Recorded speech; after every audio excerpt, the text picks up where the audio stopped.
Soon our heroes reached their goal and landed on the ground. Despite our hero's skepticism, it really turned out to be an oasis. There was a rather large and crystal-clear lake in the middle, with a lot of greenery around it.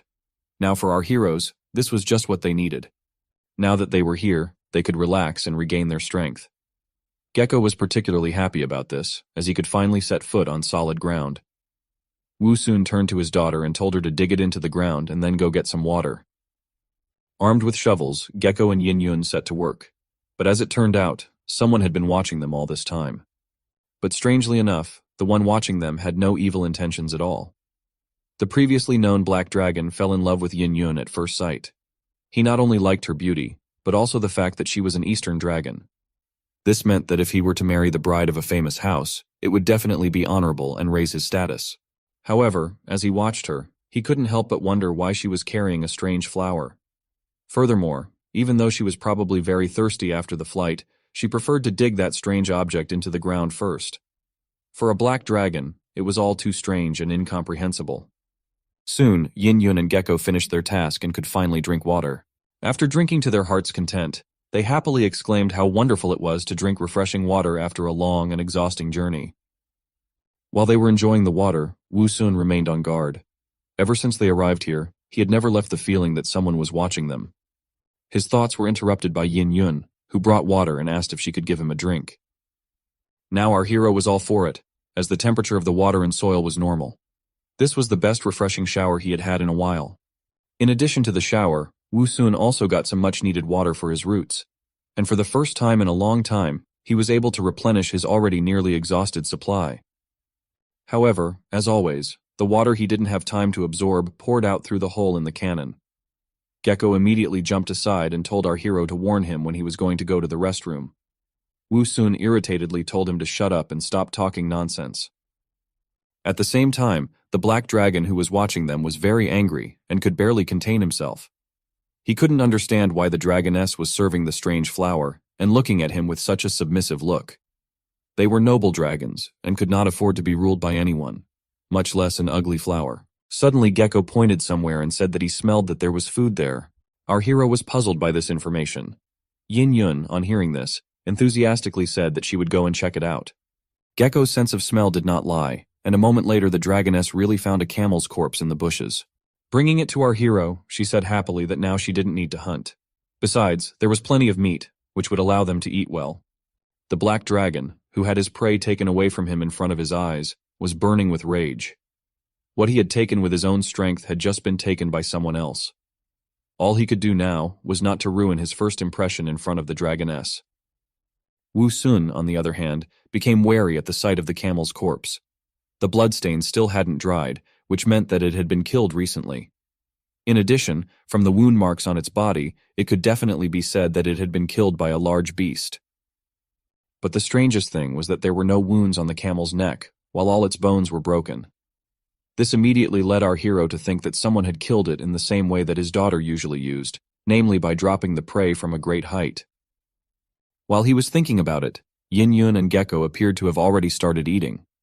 The dragoness casually asked our flower why he hadn't started eating yet. Wu Sun realized that it was too late to stop them, as they had already started eating. He replied that eating food of unknown source was very dangerous. After all, there was no way of knowing who it could belong to, or what could have been put in it. It could have been a trap. Hearing this, she asked if her stomach would hurt after eating it. Our hero didn't have an answer to that question. Besides, it was already too late to worry about it. Wu Sun doubted that someone would intentionally poison the food. Besides, all the facts indicated that the camel had been killed by some animal. So he decided not to stop his daughter and let her eat, while he decided to stand guard in case the owner of the camel's corpse showed up. While Yin Yun and the gecko continued to eat and wonder why Wu Sun was so tense and worried, our hero was looking worriedly into the distance. He had many reasons to be worried. The fact that the blood was still fresh meant that the beast had left recently. But why had it left? Was it afraid of them? It could be so, but it was possible that the enemy had been waiting and preparing for a sneak attack. While our hero was preparing for the worst, the black dragon continued to grow angrier and angrier. The intruders who took away his food continued to enjoy it without a second thought, and even questioned its quality. He was a majestic dragon that was supposed to do great things. So even though the dragoness was attractive, he decided to put those feelings aside. All he wanted now was for them to leave his territory. After finishing eating, a satisfied Yin Yun offered to eat to her daddy as well. She was still bothered by his gloomy and overly serious appearance. To calm him down a bit, she said that there was no one else in this oasis but them. Otherwise, they would have noticed it as they flew by. Wu Sun was not convinced by his daughter's words, for he realized that the beast could just be hiding well. However, he was also sure that since they had taken away its food, it would show up sooner or later. Since they had already done so, all they had to do was wait. Since our hero also needed to restore his supplies, he finally decided to eat. As soon as Wu Sun ate, the chests immediately appeared, and along with them, Ruhua appeared as usual. The system spirit looked around in bewilderment and asked where they were and why it was so dark. Our hero didn't care about his questions. He told him to stop talking and get to work. This time he had to open all the chests. Although there were only 3 chests, but from one of them, Wu Sun managed to obtain a new B-level gene. The new gene had the name of some unknown plant. From the information available, it could be infused with the entire body. If we look at the specs, this plant was the most drought-resistant. It could produce new shoots even after several years without water.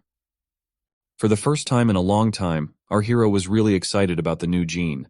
After all, now when he would fuse it, he would no longer have to worry about the lack of water. And this was a very pressing problem while they were traveling through the desert. Even if he was bitten by a zombie, it wouldn't be a big problem now.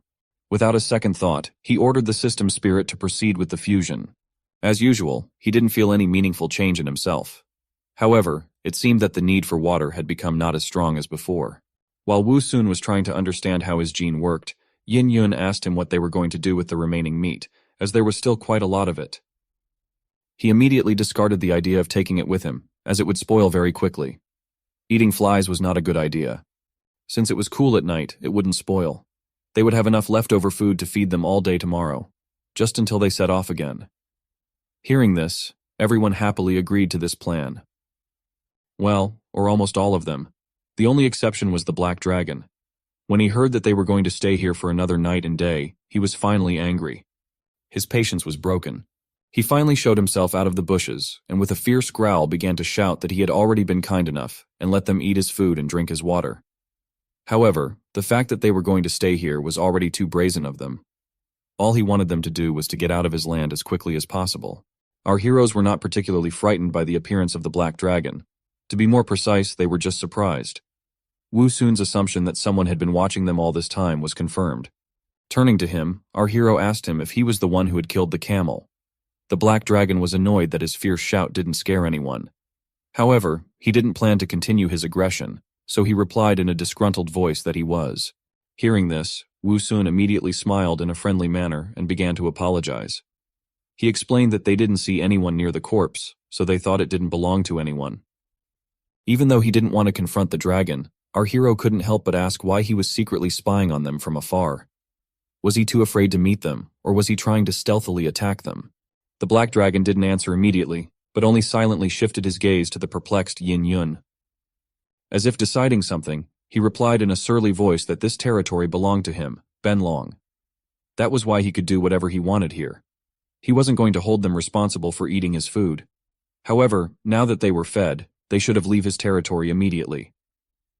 But just like last time, no one took his serious words seriously. As if not hearing what he was saying, Yin Yun ran up to him and excitedly asked if he was a dragon too. A little embarrassed by this, Ben Long himself forgot what he was talking about. He replied that he was. Confirming her guess, the dragoness asked, puzzled as to why he looked different from her. It was a strange question for a black dragon to ask. However, he patiently explained that it was because there were many kinds of dragons, and he belonged to the noblest of them all, the black dragon species. However, all his words about nobility were shattered by one innocent question from Yin Yun. She noted that he was fat and had small wings, so she couldn't help but ask if he could fly. Although it was a rather rude question, Ben Long was able to restrain himself and simply replied that he was an expert in flying. However, there was no end to the dragoness's questions. This was the first time she had met a member of her species, so it was no surprise that there was a lot she wanted to ask. Looking at the black dragon once more, she asked if all black dragons were as ugly as he was. Although Ben Long tried to hold back, this question was the last straw. He began to shout irritably that he wasn't ugly at all. He began to claim that he was a beautiful and one-of-a-kind dragon that attracted thousands of admirers in his hometown. Now that he was angry and had nothing to lose, he asked the frightened Yin Yun why she, being a noble dragon, was serving a strange flower. The dragoness didn't really understand what he was talking about. Looking at her daddy, who the black dragon was pointing at, she replied that it was her father. Now it was Benlong's turn to wonder at the absurdity of her words. He couldn't believe that she believed she could be related to this flower if they weren't even the same species. He had never met a dragon so stupid before. The very next moment, however, it dawned on him that he might have jumped to conclusions. There was a strange flower in his hometown that could release hallucinogenic pollen. Creatures who inhaled it would hallucinate and behave abnormally. Because the dragoness asked strange and seemingly obvious questions and called the flower her father, he thought that she was being controlled by that strange flower. He immediately tried to explain to Yin Yun that she was trapped in an illusion, and because of that, she believed that the flower was her father. Luckily for her, she met him, the great Benlong. He was the one who could help her get rid of her hallucination. However, Yin Yun didn't understand anything the black dragon said. But that didn't matter to Benlong. Not only did he want to help her, but he also wanted to be the hero who saved the princess. The very next moment, he opened his toothy mouth and rushed towards our hero. Seeing that her daddy was in danger, Yin Yun quickly rushed after the black dragon. She shouted at him to stop and not to hurt her father. Wu Sun was also not too happy about this turn of events. After all, he didn't want to face the dragon in battle at all. Since he didn't hear their conversation, he couldn't understand why the dragon suddenly decided to attack him. Luckily, he had his daughter, who immediately caught up with the dragon and tried to stop him. Turning to her, Benlong asked irritably why she was in his way. After all, what he was doing was purely for her sake. Looking at the strange flower, he thought that if he just destroyed it, it should be enough to make the dragoness come to her senses. In the next instant, he gave our hero a crushing blow with his tail. That sent him and the cannon flying into the air. From such a blow, and also not the softest landing, Wu Sun was very dizzy. It took him a while to regain consciousness. When she saw that her daddy had been hit by the black dragon, she immediately slapped the black dragon's face with her paw. She angrily started screaming and asking him why he did it. While Yin Yun was dealing with Benlong, Wu Sun began to slowly come to his senses. Right now, he was truly angry. After all, the black dragon had just almost killed him. And since he had started it first, he should take responsibility for the consequences. Our hero shouted furiously that he was about to taste the power of his dragon cannon. When he heard the word cannon, Benlong immediately fell silent, and fear showed on his face. It looked like he'd had experience with human cannons before. There was no way he wanted to meet them again. Even though he had seen the flower sitting in the cannon before, he thought it was clogged with dirt and didn't work. However, he had no desire to check if the cannon was really working or not. The risk was too great. Therefore, after a moment, he tucked his tail and started to run away. Yin Yun saw him off with a disdainful look. Wu Sun, on the contrary, was annoyed. He didn't want to let go of such an arrogant and ill-mannered dragon so easily. He definitely needed to be taught a good lesson. As it turned out, there was a misunderstanding. Our hero had no intention of using the cannon, and there was no way he could do that. By cannon he meant thorns, which in the next moment flew into the fleeing dragon. It was a special technique called the Xanthium bomb. Benlong had no chance of escaping from them. As soon as the thorns caught up with him, he let out a painful scream. The thorns did indeed possess a truly terrifying power. However, the black dragon was more frightened of being hit by a cannonball. In fact, the pain wasn't that bad anymore. Taking a closer look at what hit him, he found that it was just a thorn. Realizing he'd been tricked, he lunged at our hero with even more fury. He wasn't going to tolerate being treated like this. But this time, Wu Sun was already fully prepared for the fight and was not going to retreat. Even though he couldn't do much damage to the dragon with his thorns, he was sure that it would be different with the arrow.